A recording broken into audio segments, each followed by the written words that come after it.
Mientras recorres la vida, tú nunca solo estás. Contigo por el camino, Santa María va. Muy buenos días, amigos de Entre Nos. Caminando hacia Dios. Aquí estamos un lunes más con ustedes para instruirnos.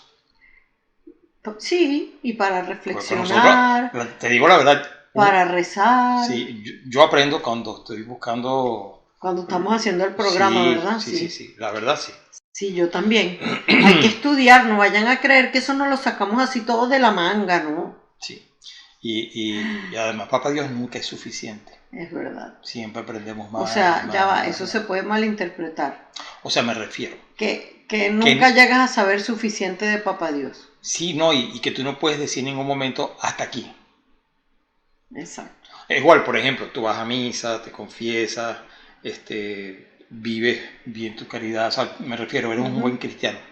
Y la verdad es que tú no puedes decir, bueno, ya como que hago todo, ya me quedo así. Ya me quedo así. O sea, sí, como que quedaste en una sola linecita horizontal. Sí, lo que pasa es que cuando dices Papá Dios nunca es suficiente, suena como que si Dios no te pudiera llenar.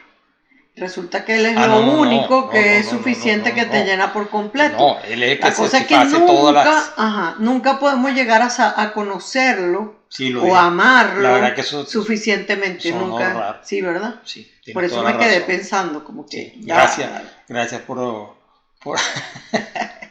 por ayudarme a verlo. Pues, no, lo que quería decir... No, es que está claro lo que tú querías decir. Sí, no, pero alguien que lo esté escuchando, si lo interpreta al revés como sí, entendí yo primero, así como que, ¿qué? Es esa cosa que yo soy el 1%. Sí, él es el 1% de la población. Cuando les llegan esos test que dicen, si usted ve tal cosa en lugar de tal otra, usted es el 1% de la población. Todos esos test, Francisco siempre lo hace al revés que todo el mundo. Sí, entonces Betty me dice que yo soy del 1%. Yo siempre le digo, tú eres el 1%. Bueno, mira, pero hablando de 1%, todo eso, ¿no? ¿Quién es el santo de hoy? El santo de San Nicolás. Y no es ese San Nicolás o Santa Claus del que tanto oímos aquí. Bueno, mejor dicho que sí es, pero lo han desvirtuado. Para aprender exactamente quién era de verdad. Sí, pero el que a ti te dicen San Nicolás y lo primero que te viene en la imagen es el panzoncito. Exacto. No es el panzón. Entonces no es ese. No es ese. Es muy cristiano, muy católico, un obispo además. Muy santo. Y que se desvirtuó su santidad. Bueno, no su santidad, yo diría su imagen. Su imagen fue lo que se desvirtuó. Sí. Pero cuéntanos entonces quién era el verdadero San Nicolás. Pues mira, San Nicolás era un obispo de Mira, y eso era en Licia, en Turquía, y fue muy famoso por su santidad y sobre todo por sus intercesiones ante el trono de la Divina Gracia. ¿Y en qué siglo vivió él? Él vivió en el siglo IV. Imagínate. O sea que fue hace mucho tiempo. Pues sí. De San Nicolás de Mira, que pues tenemos muchas noticias, pero es difícil sobre todo distinguir las que son auténticas por el número de leyendas alrededor de él, sobre todo por su popularidad y porque hay demasiadas leyendas. Entonces simplemente... Y algunas cosas bien locas. Sí, y además la imagen presenta todos los años los comerciales vestidos de Papá Noel. Entonces nosotros apenas, por eso te decía que uno oye San Nicolás y enseguida todas las antenas apuntan que además en Alemania lo llaman Nikolaus. Nikolaus en Alemania, Santa y aquí es Claus, porque es una deformación pero de Nikolaus. Además de eso también, entonces ya tiene esposa. O sea, ya los elfos, los no sé qué, sí, es verdad. Entonces, y sobre todo es que lo que es Navidad, que es el nacimiento de Jesús, este tiempo que estamos viviendo ahorita de preparación, de Adviento para la venida de Jesús, pero sobre todo eso después, la llegada de Jesús para salvarlo por completo. Entonces era lo que hablábamos la otra vez, que uno ve pues películas y todo es San Nicolás, los árboles, las decoraciones, las luces, los regalos, que la familia unida, pero no dicen por qué la familia se une. Exactamente, Ujú, es exactamente. Y a este San Nicolás más lo vemos siempre con un vestido de rojo, con la barba blanca, gordito, entonces eso no es Y así. con una bolsa de un saco de regalos. Sí, tal vez, no creo que alguna vez lo leí que sí, San Nicolás de Bari, el obispo, pues seguramente dentro de sus vestiduras, pues no Pero tendría una espérate vino un tinto, pienso yo que No, alguna vez los obispos se vestían de rojo, de sí. rojo, O exacto. sea, de ahí viene el origen, pero una cosita que ahorita dijiste de Bari y antes dijiste que era de Mira. Es que es el mismo. Sí, O sea, San Nicolás, sí, obispo de sí, Mira, sí. pero que uno lo conoce comúnmente como Sí. San Nicolás de Bari porque Bueno, sus y restos están en y esta Bari. es la confusión porque normalmente uno tiene, cuando tengan alguna petición, a mí me enseñaron desde chiquito a pedir a San Nicolás Por las cosas económicas. por las cosas económicas. Sí, cuando Entonces, uno tiene una necesidad económica le pide a sí, San cuando Nicolás. teníamos alguna necesidad, yo recuerdo a mi papá o a mi mamá que decía, pídanle a San Nicolás de Bari. Claro, efectivamente, de Mira, pero era el obispo de... Era el obispo de Mira, pero que tú lo tenías ahí para decirlo después que sus reliquias están en Bari ahora y por eso es que lo llaman así, exacto. pero bueno. Este culto se difundió en Europa cuando sus presuntas reliquias se fueron llevadas a Mira por sentidos soldados vareses, O sea, de Bari. de Bari, y colocadas con gran honor en la catedral de Bari. Efectivamente, lo que estábamos hablando ahora, para evitar que fueran profanadas por los turcos. Eso fue el 9 de mayo de 1087. O sea, él es del siglo IV, Pero en ese momento, pero en 1087 es cuando se llevan sus reliquias a Bari. Exactamente. De todas maneras, también hace mucho tiempo. Hace mucho tiempo. Esas reliquias habían sido precedidas por la fama de hacedor de milagros y sobre todo por lo que hablábamos anteriormente de tantas leyendas que hay alrededor de nuestro santo. En estas leyendas, pues se lee que San Nicolás nació de una familia rica, de unas personas muy santas. Era un niño con excelente salud y ya inclusive inclinado, podríamos decirlo así, a esas... A la ascética, así como a rezar. A rezar, un muchacho piadoso. A hacer sacrificio. Exacto. Y ya después, estando más grandecito, inclusive se veía en él que rehusaba a las diversiones, a las vanidades y frecuentaba la iglesia. Frecuentaba a la iglesia. Luego, elevado a la dignidad episcopal, por su sobrenatural, o mejor dicho, por sobrenatural inspiración de los obispos reunidos, es elevado a ese cargo. O sea, lo hacen obispo. Lo hacen obispo. Y sobre todo por su gran caridad. Y esto es lo que vemos de San Nicolás, puesto que una leyenda dice que un vecino suyo se encontraba en grande pobreza y ordenó exponer al pecado a sus 3 hijas vírgenes para sacar sustento, o sea, para tener el dote que tanto hemos hablado aquí, para que se pudieran casar. La dote, perdón. Y bueno, porque no tenían que comer, entonces él iba como a vender a las hijas. Ajá. O sea, las iba a prostituir, pues a poner a trabajar en la prostitución para poder comer. Exactamente. Luego, para evitarlo, San Nicolás, pasando en la noche frente a la casa de ese pobre hombre, pues se dice en esta leyenda que echó 3 veces unas bolsas llenas de monedas me imagino, yo a veces lo digo por la chimenea, a lo mejor simplemente, bueno, sí, porque monedas las echó, de oro. Sí, piensa uno, pues efectivamente que fue por la chimenea. En muchas de las leyendas dicen que las lanzó por la chimenea y de ahí viene la historia de que él entra por la chimenea. Exactamente. O sea que no se desvirtúa tanto. Lo que pasa es que, bueno, lo han comercializado. Sí, exactamente. Y luego, pues estas 3 hijas que tenía este hombre consiguieron un buen marido. Y con ese dinero de la o sea, pudieron es que ya va, a lo mejor la gente no sabe eso.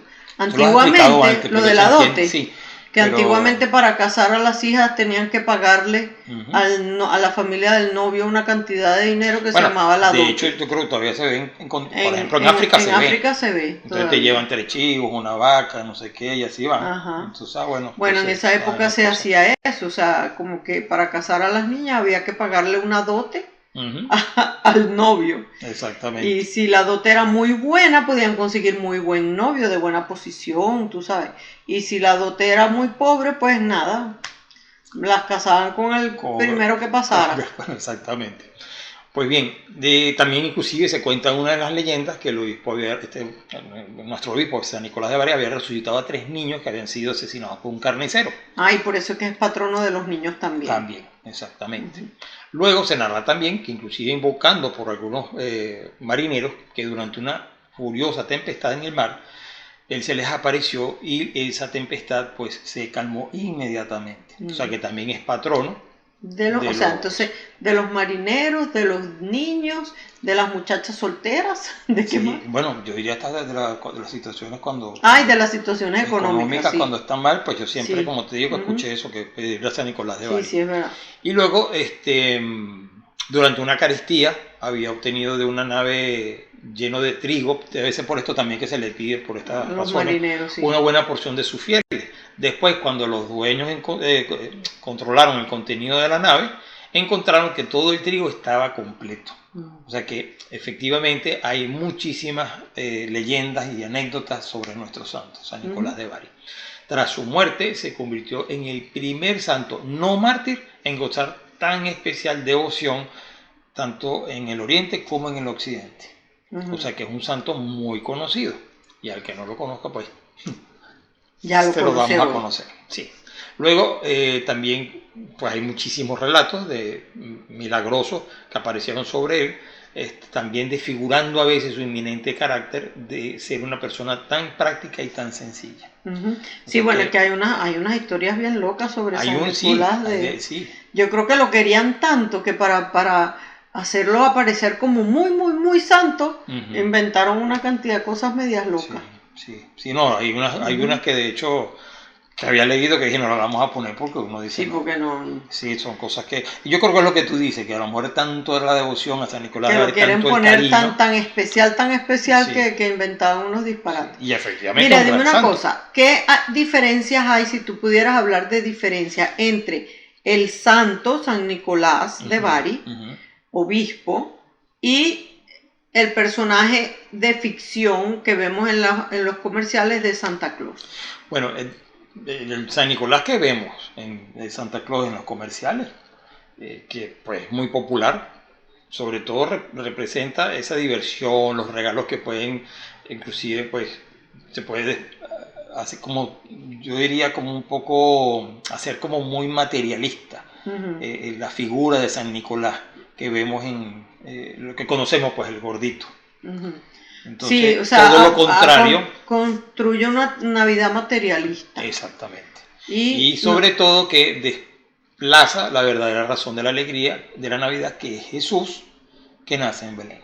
Exacto. O sea, eso es lo más importante. Pues. Entonces este personaje es lo que hemos hablado tantas veces, que como que lo va desplazando, ¿no? Pero seguro varios historiadores, Santa Claus es la distorsión, primero literaria y después comercial, de San Nicolás, como lo habíamos dicho anterior. Y este obispo de Mira, que era pues patrono de los niños, navegantes, cautivos, también pues de las situaciones económicas, hay una diferencia. Y vamos a ver por lo menos esta primera, que dice que Santa Claus se asocia a la infancia. En cambio, San Nicolás es un modelo de cristiano para toda la vida. Ok. Fíjate qué bien. Luego tenemos también, por ejemplo, que Santa Claus, como lo conocemos, surgió para aumentar las ventas y el mensaje comercial de la Navidad. En cambio, San Nicolás lleva el mensaje de Cristo y la paz, la bondad y el mensaje cristiano de la esperanza. Fíjate que son grandes diferencias.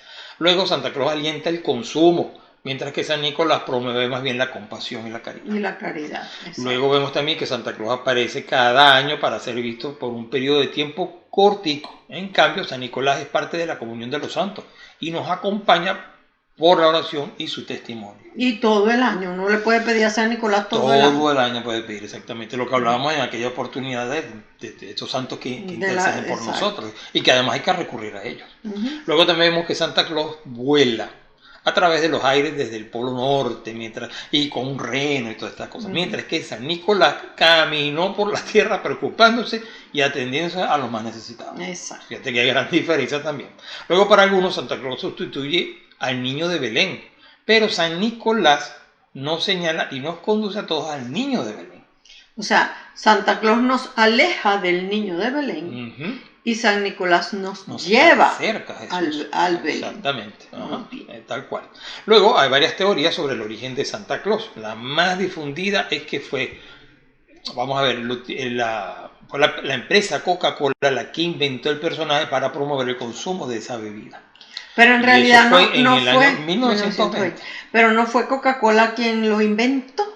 Coca-Cola solamente fue el primero que lo utilizó Lo comercializó. para fines comerciales. Ujú. Pero resulta que antes, en los 1800, en el siglo XIX, Ajá. unos escritores de Nueva York ya empezaron, quisieron hacer como a las fiestas traídas por los europeos, los inmigrantes europeos, por supuesto lo que estaba la Navidad. Ujú. Ellos quisieron darle como un sello nacional aquí a la fiesta, y entonces empezaron a desvirtuar ya las celebraciones y empezaron a desvirtuar al santo, Sí, a San Nicolás. Inclusive pues eso como pues, desorden, estaría Ajá, borrachera, fiesta y así. todo aquello era un desastre. Pero resulta que en 1821, o sea, fíjense, un siglo antes de lo de la historia de la Coca-Cola, Ujú. se publicó un libro para niños De Santa Claus. donde hablaba de Santa Claus, el amigo de los niños. Ajá. Y entonces ahí era donde decía que venía del Polo Norte con un reno volador y que aparecía cada Nochebuena y no el 6 de diciembre como es la fiesta del obispo de San Nicolás. Ajá. Y se escribió un poema anónimo, junto con las ilustraciones de ese libro. Ajá. Y este poema anónimo, que por ahí hay un videito de YouTube que lo tiene, el Sí. poema, Ujú. resultaron como clave para que se distorsionara el personaje de San Nicolás Ajá. en Santa Claus. Sí. Entonces, o sea, que ya se ve que no fue tampoco la Coca-Cola, sino Ajá. que fue, diría que existió antes en los libros. Ujú. Y luego pues la Yo Coca-Cola. creo que yo diría sobre todo que es el personaje de San Nicolás, totalmente desvirtuado, cambiado Ajá. con fines comerciales y para promover, inclusive, bueno, hasta se podría consumo. decir el consumo, y se podría decir perfectamente que el demonio se ha valido de todo esto para alejarnos simplemente alejarnos de lo que es más importante. de la razón de la Navidad. Ujú. Y ¿de dónde viene eso de Claus, Santa Claus? Mira, ajá. Ah, bueno, dígalo. Pues. No, tú. Que No, yo le voy a creo- decir que en alemán, que es de donde en su origen como que empezó más Ahí esa fue, tradición, exactamente. Ajá. es Sankt Niklaus, por Nicolaus o Niklaus. Niklaus. Entonces, claro, San Nicolás, entonces Santa Claus, Ajá. quedó Santa Claus. Ujú, exactamente. Pero Bueno, fíjate que inclusive hasta Papá Noel, porque ese es el significado. o sea, el Papá Navidad. Ujú. O sea, Papá Noel todavía tendría un poquito más de... Sí, fíjate, de verdad que sí. Pero bueno, tampoco porque no es Papá Navidad. En realidad es Jesús que nació Sí. en Navidad. Y bueno, y aparece, como habíamos dicho anteriormente, en 1920 con este anuncio de o sea, con la Coca-Cola. Entonces, ¿sabes qué? En Europa y sobre todo en Alemania, en los países de habla alemana, tienen la costumbre el 6 de diciembre, o sea, hoy, Ujú. que los niños dejan sus zapatitos afuera en la Ujú, puerta. ujú.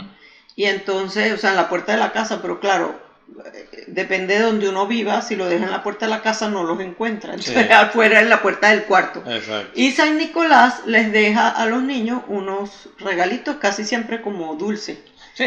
Sí, son cosas todavía hay pequeñas. mucha gente que acombra Hacerlo. todavía a hacer eso. A Es ver una, qué es les una- deja. es una tradición Pero cristiana que dejan no los van a hacerlo. zapatos. Ujú. Y es en el zapato donde le deja el Sí. regalo. Y más que copiarnos a lo mejor de toda esta tradición comercial, consumista, no sé cómo decirlo, pues más bien vamos a vivir esos valores cristianos de San Nicolás. Y tal vez los padres que nos escuchen, pues los papás que nos escuchen, pues pueden hacer perfectamente hacer como esa preparación de la Sí. Navidad para No, y a lo mejor nacimiento. Eso tratar hacerlo de decirle a los niños que, o sea, cuál es si quieren seguir diciendo, porque los niños en la escuela van a oír Santa, en todas partes van a oír Santa.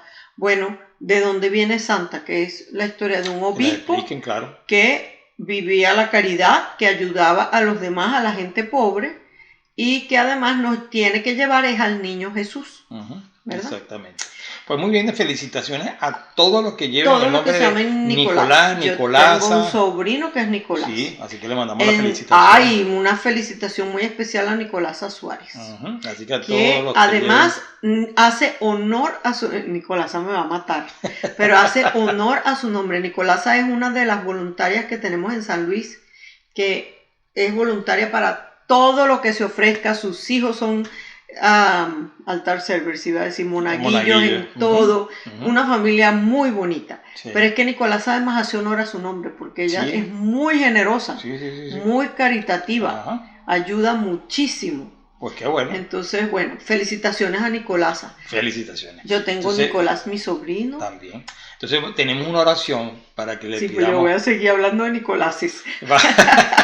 Tenemos una oración para hacerla y sobre todo poner esas intenciones, sabiendo que San Nicolás de Bari es intercesor de los niños, el patrono de los niños, de los navegantes, de las muchachas solteras, de los cautivos. Exacto, y también situaciones económicas, porque ayudó a muchísima gente. Entonces vamos a rezar esta oración y bueno, vamos a pedir esa intercesión. Cada quien ponga su intención. Ok, en nombre de... ya va. Y para que de verdad todas las familias que tenemos cerca, conocidas y que se unen a nosotros en Radio Encuentro, para que vivan una verdadera, feliz y santa Navidad. Me parece muy bien, Okay. así que vamos a pedir.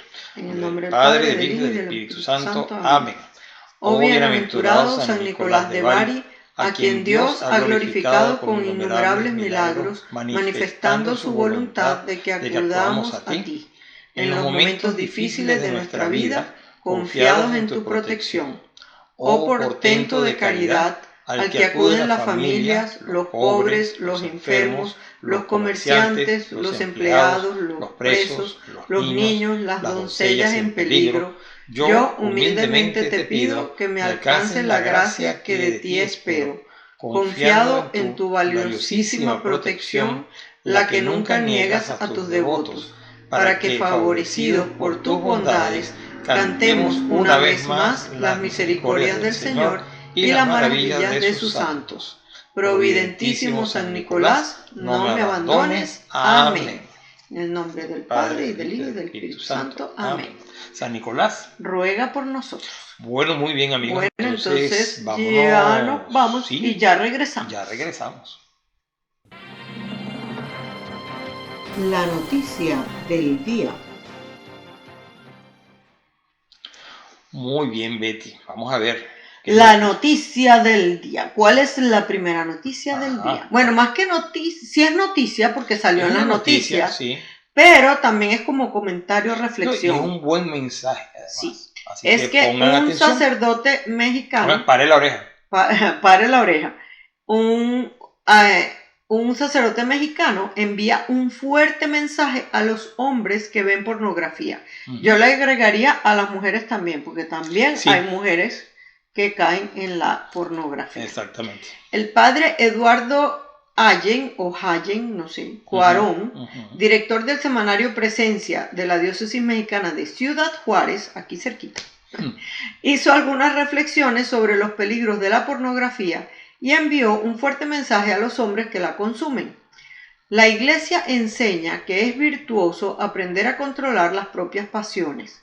Si un hombre ve porno cada vez que siente necesidad, significa que no controla ni las pasiones ni su vida, escribió el sacerdote en su cuenta de Twitter el 3 de diciembre. El hombre fuerte es capaz de decir no a algo que está mal, aunque sea placentero, aseguró el padre Hallen. El sacerdote mexicano también explicó que uno de los efectos de la porno en los varones es la pérdida de su capacidad de relacionarse con las mujeres de manera sana. Esto se agrava, resaltó, considerando que la cultura del sexo casual está ampliamente extendida y los hombres entran en esa cultura para tener sexo fácil, usando a las mujeres para su propia gratificación y sin ninguna responsabilidad de una relación. El padre Allen lamentó que cuando un hombre ve pornografía recibe estos mensajes. Está bien usar a la mujer. La mujer puede ser controlada por el varón. La mujer está para dar placer al hombre. La mujer no piensa ni siente. No hay que respetar a las mujeres. La mujer ama el sexo y nunca está satisfecha. En ese sentido, precisó el sacerdote, es necesario cambiar de mentalidad y empezar a ver al sexo como un apetito que hay que aprender a regular y alimentar de manera adecuada en lugar de tratarlo como la gula. El Catecismo de la Iglesia Católica explica que la pornografía es una ofensa a la castidad. Esta última, indica el texto, significa la integración lograda de la sexualidad en la persona y por ello en la unidad interior del hombre en su ser corporal y espiritual. El documento precisa que la castidad implica un aprendizaje del dominio de sí, que es una pedagogía de la libertad humana. La alternativa es clara: o el hombre controla sus pasiones y obtiene la paz, o se deja dominar por ellas y se hace desgraciado. Y lo triste es que no solo se hace desgraciado, sino que también hace desgraciado a mucha gente alrededor. A los que están a su alrededor. Sí. Y claro, esto hay que tener cuidado porque a veces, por lo menos aquí, la verdad no es un tema que se hable mucho, que se hable mucho.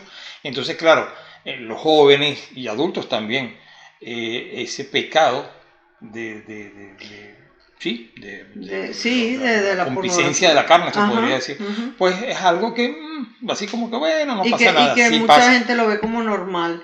Y resulta que además se convierte en adicción. La pornografía puede ser una tan poderosa como la droga para anular a la persona. Sí, sí. Entonces, y hay testimonios, o sea, de hecho, hay inclusive hasta algunos actores, no recuerdo, había uno que hablaba de que su vida había sido totalmente desgraciada porque estaba adicto a la pornografía. Y él habla que con tratamiento pudo salir de esto. Es más, es un tratamiento muy parecido al de Alcohólicos Anónimos. Sí. Entonces pudo salir de esto y bueno, pero dice igual que la familia la perdió, o sea, es un desastre. Entonces, bueno, como decíamos, pare la oreja y ¿sabes qué? Me estoy acordando que un sacerdote escuchó una vez que estaba dando una clase sobre la confesión y decía que como que el pecado más común que se escucha de hombres es la pornografía. Y las mujeres, la crítica, el gossip, decía el chisme, la chismografía. Entonces, pues sí hay que tener cuidado porque es muy común y sobre todo con los jóvenes, porque entonces les quieren enseñar como que eso está bien, que no pasa nada, que eso es sano, eso es bueno. Sí. No es sano ni es bueno. Sí, hay que tener cuidado con lo que se lee. Y se convierte en una droga tan poderosa como la cocaína o la marihuana. No, y es lo que tú decías, que termina al final, pues, desgraciándole la vida a los demás. Bueno, tenemos otra noticia que dice: los gitanos le cantan a Dios en los escenarios. Esta noticia es muy bonita.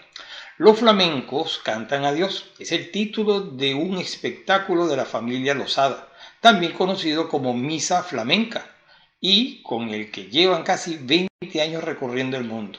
Pero la frase también podría describir el gusto del mundo gitano por llevar la celebración religiosa a los escenarios, ya sea con misas como la de los Losada, o más comúnmente mediante espectáculos navideños como la Zambomba, de los que Antonio de Verónica y la familia Cortés tienen una excelente versión, aunque muchos otros flamencos también ofrecen su propio repertorio. Losada no concibió la misa flamenca con la intención de hacer proselitismo, sino más bien como expresión de gratitud. Yo era muy ateo, pero pasaron cosas graves en mi familia que pusieron en peligro la vida de mi hijo, y en ese momento alcé la mirada al cielo y dije: si existe, es el momento de que actúes. Y existió y actuó. Desde entonces sentí que tenía una deuda con Dios que intenté saldar con esta misa flamenca, que surgió años después, porque me llevó mucho tiempo pensarla y darle forma. La misa está concebida para decir que Dios está ahí, porque a mí me lo ha demostrado, explica Losada. Pero yo no soy un fanático. Mi misa la pueden escuchar por igual creyentes o ateos, por la belleza de la música y del baile, aunque cuando me preguntan no puedo negar que surge de una deuda con Dios. A lo largo de los últimos años la misa flamenca ha tenido varias encarnaciones, en un formato más sencillo, más camerístico y flamenco, pero también con acompañamiento de orquesta sinfónica o con coros gregorianos. Con esta obra, la familia Losada ha viajado por todo el mundo, representándola en América del Norte y del Sur, Asia y Europa. Pues mira qué Le bonito. falta ir a África para Sí. llevar su representación Sí. de la Bueno, y a lo mejor de la misa flamenca. podemos buscarlo y seguramente deben tener videos y todas Sí. estas cosas, pero qué bonito sería verlos, ¿verdad? Y las zambombas también me llaman la atención, Ujú. esas representaciones navideñas. Pues amigos, con esta noticia nos vamos entonces a nuestro próximo segmento. Y ¿te ya parece? regresamos. Y ya regresamos. Música para el alma.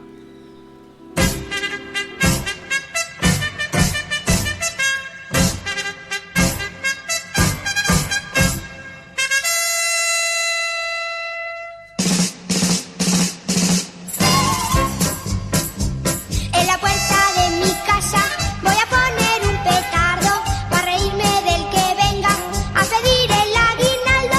Pues si voy a dar a todo el que pide Nochebuena, yo sí que voy a tener que pedir de puerta en puerta. Arre borriquita, arre burrale, anda más deprisa que llegamos tarde. Arre borriquita, vamos a Belén, que mañana es fiesta y al otro también.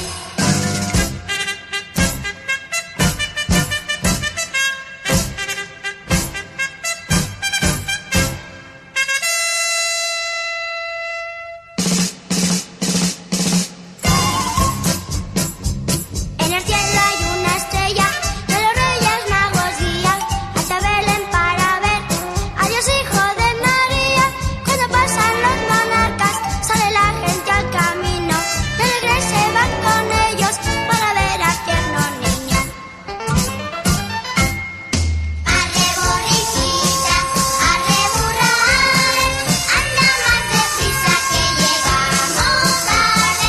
Arre borriquita, vamos a Belén, que mañana es fiesta y al otro también.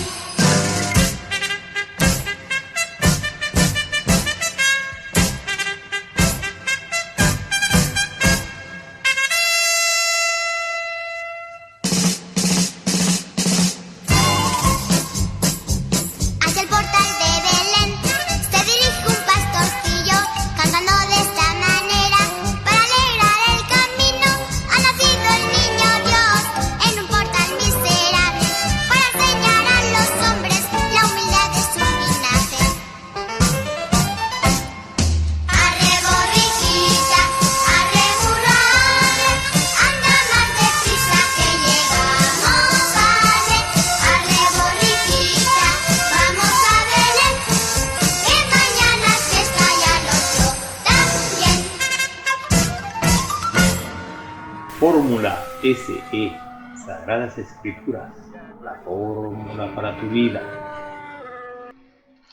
Lectura del Santo Evangelio según San Mateo, capítulo 27, versículo 32 al 56.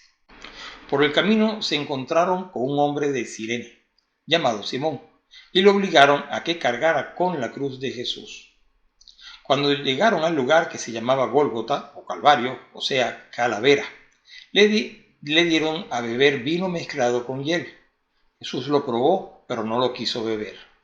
Allí lo crucificaron y después se repartieron entre ellos la ropa de Jesús, echándola a suertes. Luego se sentaron a vigilarlo. Encima de su cabeza habían puesto un letrero con el motivo de su condena, en el que se leía: Este es Jesús, el Rey de los judíos. También crucificaron con él a dos ladrones, uno a su derecha y el otro a su izquierda. Los que pasaban por allí lo insultaban, movían la cabeza y decían: Vaya, tú que destruyes el templo y lo levantas de nuevo en 3 días, si eres el Hijo de Dios, líbrate del suplicio y baja de la cruz. Los jefes de los sacerdotes, los jefes de los judíos y los maestros de la ley también se burlaban de él. Decían: ha salvado a otros y no es capaz de salvarse a sí mismo. Que baje de la cruz el Rey de Israel y creeremos en él. Ha puesto su confianza en Dios. Si Dios lo ama, que lo salve. Pues él mismo dijo: soy Hijo de Dios. Hasta los ladrones que habían sido crucificados con él lo insultaban. Desde el mediodía hasta las 3 de la tarde todo el país se cubrió de tinieblas. A eso de las 3, Jesús gritó con fuerza: Elí, Elí, lama sabatani, que quiere decir, Dios mío, ¿por qué me has abandonado? Al oírlo, algunos de los presentes decían, está llamando a Elías. Uno de ellos corrió, tomó una esponja, la empapó en vinagre y la puso en la punta de una caña para darle de beber. Los otros le decían, déjalo, veamos si viene Elías a salvarlo. Pero nuevamente Jesús dio un fuerte grito y entregó su espíritu. En ese mismo instante la cortina del santuario se rasgó de arriba a abajo en dos partes.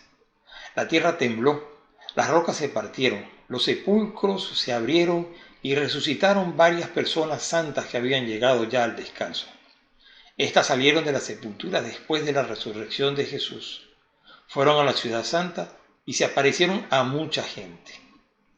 El capitán y los soldados que custodiaban a Jesús, al ver el temblor y todo lo que estaba pasando, se llenaron de terror y decían, verdaderamente este hombre era hijo de Dios. También estaban allí, observándolo todo, algunas mujeres que desde Galilea habían seguido a Jesús para servirlo. Entre ellas estaban María Magdalena, María, madre de Santiago y de José, y la madre de los hijos de Zebedeo. Palabra del Señor. Gloria a ti, Señor Jesús. Oye, Betty, este evangelio es largo. Está largo. Pero uno lo lee y cuando va leyendo se va dando cuenta, por ejemplo, fíjate, ya ahorita me llamó la atención, que seguramente nos irás a explicar, todos esos muertos que resucitaron salieron del sepulcro y se le aparecieron a la gente. Sí, vamos a hablar de porque eso un poco. yo creo que uno, bueno, por lo menos, no, que se rasgó el velo del templo en dos, que los soldados decían, verdaderamente este es el Hijo de Dios. Que tembló la tierra, que se oscureció todo. Ajá. Eso uno más como que lo oye más, pero ese detalle de los muertos que resucitaron ahí, uno como que a veces no lo... Sí, pero vamos a empezar por decir que los 4 evangelios, o sea, los 4 evangelistas, narran con mucho detalle la crucifixión y muerte del Señor. Por supuesto, cada uno se fija en algunas cositas más que en otras. Sí. Entonces, Mateo comienza con el episodio en el versículo 32 de Simón de Cirene, aunque no dice, como dice San Marcos, que Simón era padre de Alejandro y de Rufo. Que lo vemos más adelante en las Escrituras. Ajá, o sea, San Marcos precisa todavía más quién era Simón de Cirene, que era el padre de Alejandro y de Rufo. Entonces se piensa que Alejandro y Rufo debieron ser de los primeros cristianos conocidos en la comunidad, por lo que San Marcos hace esa precisión. O sea, ¿saben qué? El que ayudó a cargar la cruz de Jesús es el papá de estos amigos aquí. O sea, más o menos algo así. San Mateo dice de Simón, pero no hace la precisión de quiénes eran sus hijos. El Gólgota o Calvario se encontraba en la parte de afuera de la segunda muralla de Jerusalén. Saben que las ciudades las protegían con murallas para evitar sitios, invasiones, etc. Entonces, fuera de la segunda muralla de Jerusalén era donde estaba esa colina llamada Gólgota o Calvario, que había servido como cantera y por eso tenía la forma aproximada como de un cráneo humano. O sea, claro, porque era como de ahí sacaban roca y tal, la habían ido como tallando, por así decir, y quedó con esa forma como de cráneo y entonces le pusieron ese nombre de Gólgota o Calvario, que quiere decir calavera. En el versículo 35 nos hablan del expolio de Jesús, o sea, de que se queda sin nada, o sea, hasta todo se lo quitan. Y eso también lo narran los 4 evangelistas, o sea, el condenado a cruz perdía todos los derechos ciudadanos. O sea, ahí es cuando nos dicen que se echaron la ropa suerte. Todo, ajá. Se la repartieron entre ellos. Entonces, o sea, el condenado a la muerte de cruz ya no tenía derecho, ya no era gente, pues ya no era nadie. Era todavía peor que un esclavo. Entonces, por eso los verdugos podían apropiarse de todo lo que esa persona llevara. Y por eso entonces le quitan a Jesús toda su vestidura, su túnica, todo. O sea, en sí que le quitaran todo no es que era tan importante, pero la primitiva tradición cristiana conserva este detalle porque en él se ve claramente el cumplimiento de la profecía del Salmo 22, la del siervo doliente, que se cita ahí en ese pasaje del Evangelio. Después nos habla también Mateo del título que pusieron sobre la cruz, en el versículo 37, que también lo mencionan los 4 evangelios, y que además no fue un capricho de Pilatos de poner eso, sino un uso jurídico romano, o sea, era como la costumbre romana, que cuando se condenaba a alguien a la pena capital, se exponía la razón de por qué fue crucificado. Ahora, Pilato lo que no sabía era que él, sin quererlo, estaba poniendo, o sea, como la verdad. O sea, porque él no pone ahí que lo acusaron de que dijo, que si no pone el rey de los judíos. Entonces, y fíjate que los ¿cómo se llama? Los fariseos, aquí no lo cuenta, creo que es San Juan el que lo cuenta, se van a quejar. No pongas el rey de los judíos, pon dijo que se hacía llamar el rey. Y Pilato dijo, lo escrito está. Y así quedó. Pero es que, ¿sabes que yo comparo eso? Esto es voy a irme un poquito de lado. Pero yo comparo eso con la infalibilidad del magisterio de la iglesia, del Papa en unión con los obispos en materia de fe y de moral. Sí. Yo lo comparo con ese cartelito. Oye, o sea, sí, que Pilatos puso ahí la verdad, no porque él quería, sino porque eso era porque así Dios lo quiso. del Espíritu Santo. El Espíritu Santo. Entonces yo pienso que cuando uno dice que el Papa y con los obispos en materia de fe y moral es infalible, es a pesar de ellos. No es porque el Papa quiera ser infalible, yo no me equivoco, no. Es que aunque se quiera equivocar, en esa materia no puede. Exactamente. O sea, siempre tiene que hablar con la verdad cuando hacen declaraciones oficiales. Es lo mismo, por ejemplo, cuando se escoge el Papa. Exacto. Siempre lo pintan, ahora sobre todo últimamente lo vienen pintando como si fuera algo político. Político, sí, como que están comprando votos por aquí, sí, que yo te voy a pagar tanto para que votes por que no sé qué. O como si fuera algo, no sé, que tienes que tener así como que tú sabes, tienes palanca ahí dentro, pero nada que ver, no, es totalmente del Espíritu Santo. Sí. El que no lo ve así, pues nada sí, no, tiene esa que uno dice como que aunque se quieran equivocar no pueden, porque Jesús dijo que yo estaré con ustedes hasta el fin de los tiempos. Y prometió que el Espíritu Santo iba a estar asistiendo a la iglesia hasta el fin de los tiempos. Entonces, bueno, eso es con respecto al letrerito que puso Pilato. Luego tenemos, sí, un poquito. Luego tenemos las burlas de los presentes que estaban allí, que se burlaban de Jesús, todos. Los soldados, los príncipes de los sacerdotes, todo el mundo se burlaba de Jesús. Todo el que estaba allí, sí. Hasta uno de los ladrones. Y las palabras de Jesús poco antes de morir, que como mencionamos anteriormente, corresponden al Salmo 22. Con sus palabras el Señor manifiesta el sufrimiento físico y moral que está padeciendo en esos momentos. Y también pues le da cumplimiento, o sea, manifiesta que en su sufrimiento se cumple la profecía. De ningún modo esas palabras de Jesús son quejas contra los planes de Dios. Y sobre esto, porque claro, uno dice, Dios mío, ¿por qué me has abandonado? Suena como que se estuviera quejando. Pero no, Él está cumpliendo la profecía. Y fíjate esto tan bonito que dice Fray Luis de León, que en realidad lo dice, está hablando sobre el libro de Job, que Job sufrió muchísimo. Pero entonces, hablando sobre el sufrimiento, dice Fray Luis de León, porque el sufrimiento no está en no sentir, que eso es de los que no tienen sentido, ni en no mostrar lo que duele y se siente, sino aunque duela, y por más que duela, en no salir de la ley ni de la obediencia de Dios, que el sentir natural es a la carne, que no es de bronce, y así no se lo quita la razón, la cual da a cada cosa lo que demanda su naturaleza, y la parte sensible muestra que de suyo es tierna y blandísima, siendo herida, necesario es que sienta, y al sentir se sigue el ay.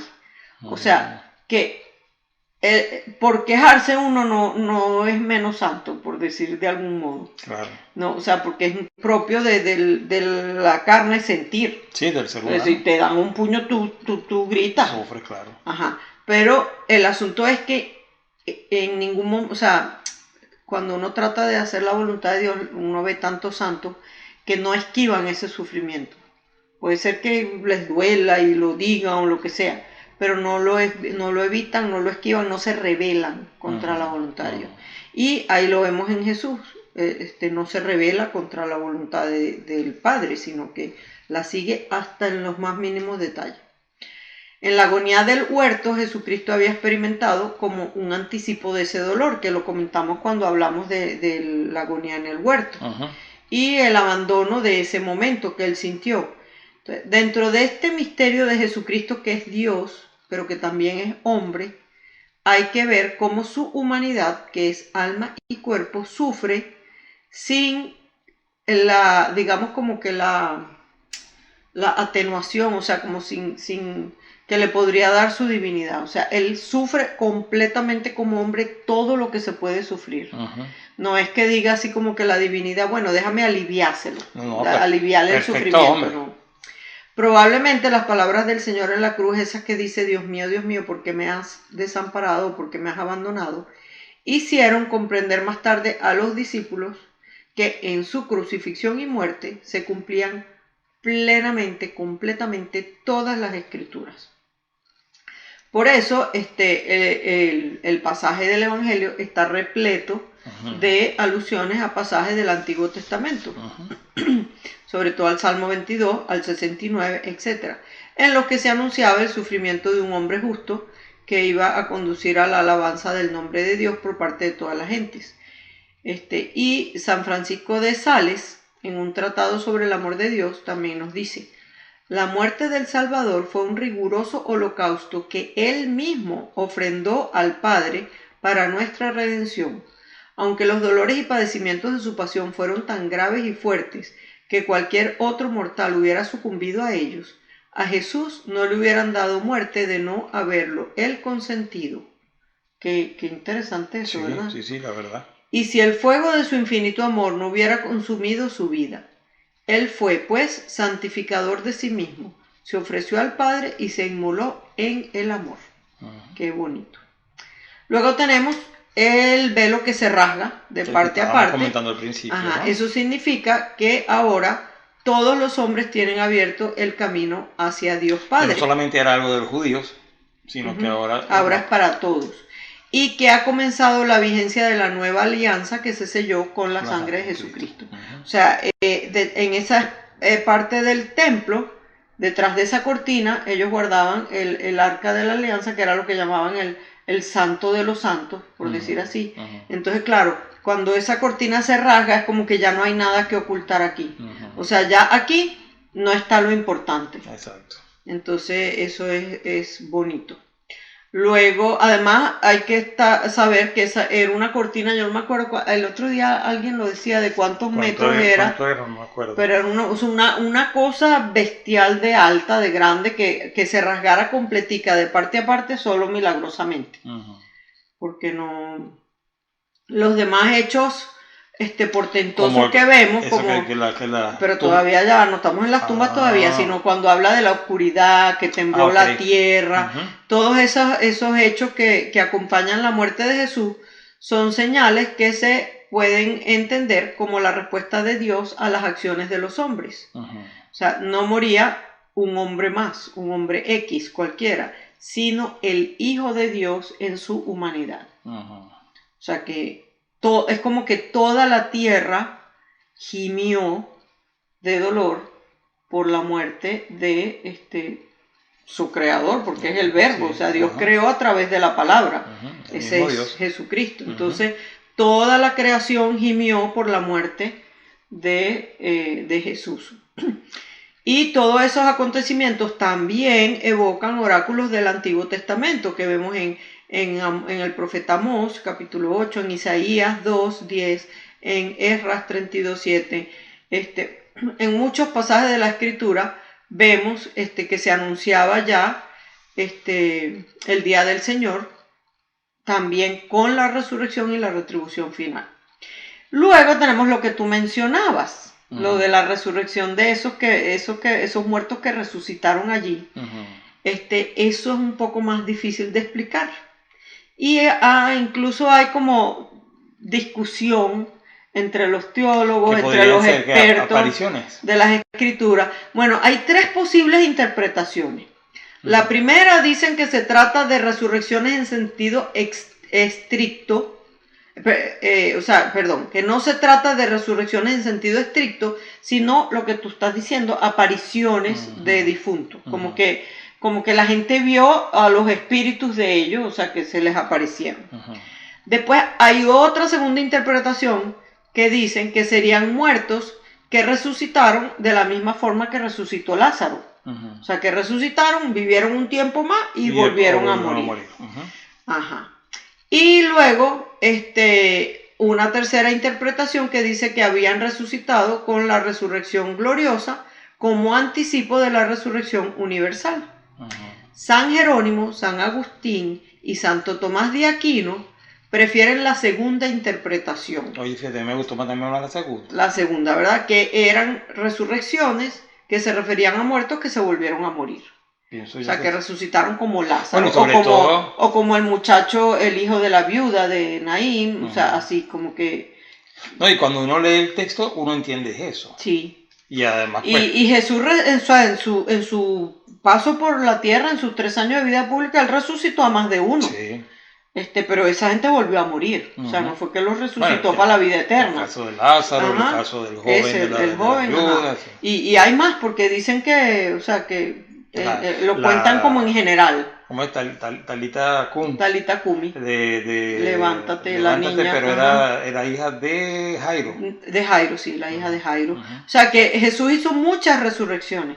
Entonces, los primeros padres de la iglesia, y también Santo Tomás de Aquino, que ya no es de los primeros padres, pero uno de los teólogos más importantes de la historia de la humanidad, prefieren pensar que fue eso, que eran difuntos que resucitaron en ese momento y volvieron a morir.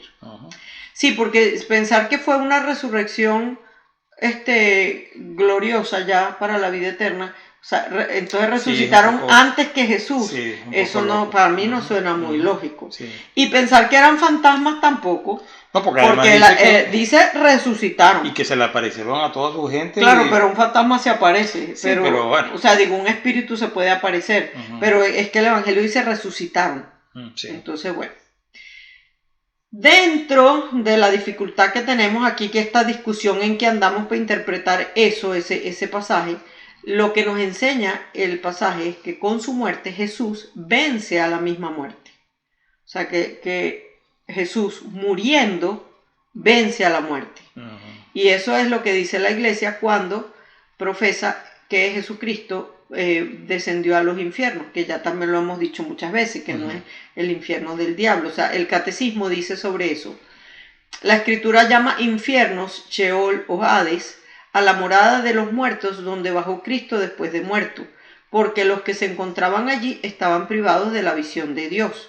Jesús no bajó a los infiernos para liberar allí a los condenados, ni para destruir el infierno de la condenación, sino para liberar a los justos que le habían precedido. Sí, yo creo que una vez inclusive tú lo habías comentado, que ese lugar era como el seno de simplemente Abraham, donde no estaba la presencia de Dios. Exacto, por eso Y lo por llaman eso, infierno, porque ahí no estaba Dios. Exacto. Ellos no estaban viendo a Dios cara a cara. Entonces Jesús baja y los recoge. Sí. Mira, y de las santas mujeres, ¿qué nos puedes decir? Bueno, la presencia de esas santas mujeres ahí junto a la cruz de Jesús, que nos narran en los últimos versículos 55 y 56, es un ejemplo de resiedumbre para todos los cristianos. Me gusta San José María Escrivá en un punto de su libro que se llama Camino, uno de los últimos puntos, en el 982, él dice: más recia la mujer que el hombre y más fiel a la hora del dolor. María de Magdala y María de Cleofás y Salomé, con un grupo de mujeres valientes como esas, bien unidas a la Virgen Dolorosa, ¿qué labor de alma se haría en el mundo? Entonces eso es como de ánimo para nosotros las mujeres, que a veces nos dicen que somos, Francisco siempre dice, yo no sé por qué dicen que las mujeres son el sexo débil, porque son más fuertes que los hombres. Para nada, y es verdad. Por lo menos para el dolor y el sufrimiento sí, es verdad. Se refieren a debilidad porque no levantan algo pesado, o porque no pueden abrir un frasco, o no sé. no algo podemos de- dar un golpe algo con la de misma resistencia, fuerza. o en deporte, pues los hombres En ese caso sí. no, y Pero en el caso otra de cosa. fortaleza interior, es verdad que muchas veces las mujeres No, son y más fíjate, fuertes. por ejemplo, ese aguante del dolor, llevar la familia con todo, desde... O sea, de los 9 meses que cargan al bebé y después el nacimiento del bebé y todo. Yo siempre he hecho broma, yo digo que si los hombres tuvieran que dar a luz a los hijos, la raza humana se hubiera extinguido. Porque nada más que hay que ver cuando se enferman Mira, pero Dios es muy sabio y por eso le dio esa fortaleza a la mujer. a la mujer. Ujú. Sí, porque uno ve, ¿verdad? La mayoría de las mamás, cuando se enferman, ahí siguen cuidando a los Sí. muchachitos, trabajando, cocinando, Sí, sí, haciendo... sí. Los papás se enferman y se tiran en la cama y ay, que quiero Yo no esto, sirvo para que estar quiero enfermo, la aquello". verdad. Bueno, y con todo, no mucho, la verdad es que sí se pone, como dicen en Venezuela, mingón. Pero es que yo Pero creo- no tanto como otras personas que yo he visto. Bueno, Te voy a decir la verdad, el único hombre que yo he conocido en mi vida, que nunca jamás lo vi quejarse al estar enfermo, o nunca lo vi acostado en cama hasta cuando ya estuvo viejito de 90 años enfermo, Tu papá. fue mi papá. Ujú. Y la verdad, para mí era un caso bien extraño. Sí. Pero nunca, o sea, tú sabes lo que es que tú me digas, nunca estuvo acostado en cama con una fiebre. Seguro tuvo fiebre, pero yo nunca lo vi acostado en cama. Sí. Pero es un caso muy raro, o sea, lo normal que uno escucha de todas las amigas, las familias, todo el mundo que uno conoce, es que cuando el hombre se enferma en la casa, eso es un drama. Bueno, yo me imagino que debe ser parte de eso. Eso es parte De del la plan de Dios, humanidad creo sí, yo, sí, ¿verdad? Sí, definitivamente, Sí. definitivamente. Pero claro, por otro lado, también los hombres también son muy fuertes para otras cosas. Entonces, yo lo que creo es la parte perfecta de la complementariedad entre los dos. Es que ahí es donde está el Entre secreto. los dos Efectivamente. sexos, el hombre y la mujer. Sí. Si lo saben llevar las dos cosas juntas, bueno, no te digo. Es el equipo perfecto. Ujú, ujú. Es, ¿cómo es? Teamwork, como decía la caricatura. Mira, Bueno, entonces... vamos a terminar porque si no se nos vamos va a a llegar la terminar. hora y bueno, vamos a quedar sin decir lo que tú tienes que decir. Hay muchos santos que se han preguntado cómo pudo vivir Jesús esos momentos. Santa Catalina de Siena tuvo una vez, o sea, escuchó la voz de Dios Padre. Santa Catalina de Siena tuvo muchas revelaciones. Muchas revelaciones, sí. Pero una de ellas, Dios Padre, le decía a propósito de cómo pueden convivir dolor y alegría, sufrimiento y gozo, le decía: el alma está feliz y doliente, doliente por los pecados del prójimo, feliz por la unión y por el afecto de la caridad que ha recibido en sí mismo. Ellos imitan al Cordero Inmaculado, a mi Hijo unigénito, el cual, estando en la cruz, estaba feliz y doliente. Mira Qué bonito. Qué bonito ese de Santa Catalina de Siena. Sí. Bueno, y hasta aquí hemos llegado al final. Bueno, muy bien. Ha sido un Y programa mira, bien interesante. y ya por nos esta- falta poquito del Evangelio de el Evangelio Mateo. ya queda Un capítulo nomás. uno nomás, exactamente. Ujú. Pero bueno, fíjense qué bueno. Los invitamos a que sigan viviendo este tiempo de Adviento y pues con propósito. Acuérdense que la semana pasada decíamos la confesión. Sí, ¿cuál sería el propósito para esta semana? Sería ya sé. ¿Cuál? Como estábamos hablando de toda esa que se ha desvirtuado la Navidad y Santa y toda esa cosa. Ujú. O sea, tratar de ver cada quien en su familia y en su casa todas las formas en que puede incluir a Jesús como el principal tema de la Navidad, el nacimiento. O sea, en las oraciones, en las conversaciones, en la decoración, En todo. en todo. O sea, que esté Jesús por Ok. todas partes. Inclusive una tarea hasta podría ser buscar el significado del pino. Exacto. Tiene un sentido cristiano, Y igual de, que la y de corona de Jesús, Adviento, o sea, de Jesús, sí, de la cruz también. el árbol de la vida. Ujú. Y además de eso también, pues, lo que tú decías me parece excelente, buscar ese sentido cristiano. ¿Cómo ponemos a Jesús en toda la Navidad en nuestra casa? Ujú. En la decoración, en las oraciones, en las conversaciones, en los regalos. En todo, exactamente.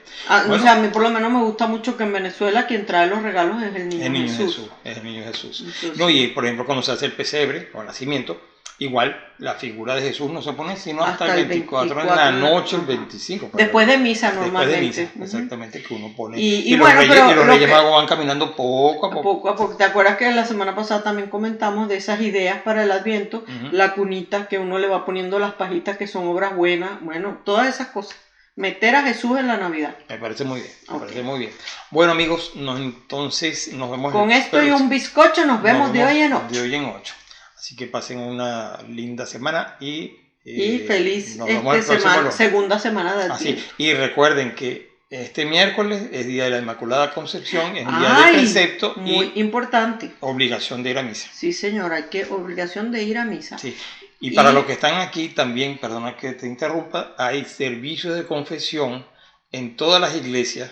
Hay Bueno, que en averiguar. San Luis ya fue la semana pasada. Para eso me refiero, o sea que en todas, Ujú. de alguna manera, todas las semanas hay un servicio de confesión en las En cada iglesias. iglesia. Y no diferente. están distantes. O sea, las Ujú. iglesias aquí, gracias a Dios, Este están cerca. jueves es en San José, en Maynard. En menos, exactamente. Pero cada uno averigua en su parroquia cuándo es para recibir de verdad, Sí.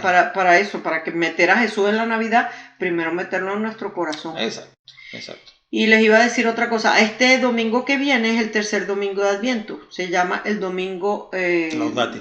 Laudate. Ujú, Y eso es porque Laudate es de alégrate, de alegría. ujú. Y fíjense que la vestimenta del sacerdote y todo va a cambiar a rosado. Ujú. Y también se enciende la vela rosada si es que uno en la corona puso Sí, sí, las velas exacto. moradas y rosadas. Aquí se hace, pero en Pero otros es como, lugares no. porque es como un pequeño adelanto de la alegría que ya se acerca. Ujú.